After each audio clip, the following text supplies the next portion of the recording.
पुढची बातमी देखील मुंबईतून।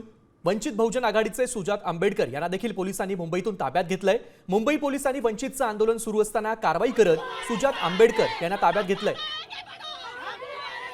दरम्यान सुजात आंबेडकर यांच्याशी बातचीत केली आहे आमचे प्रतिनिधी सूरज मसूरकर यांनी। पाहूयात। आपल्यासोबत बोलण्यासाठी सुजातदादा आंबेडकर जोडले गेलेले आहेत। सर, अनेक कार्यकर्त्यांनी वंचितने आज महाराष्ट्र बंदची हाक दिलेली होती, मात्र आता काही कार्यकर्त्यांना ताब्यात देखील पोलिसांनी घेतलेलं आहे।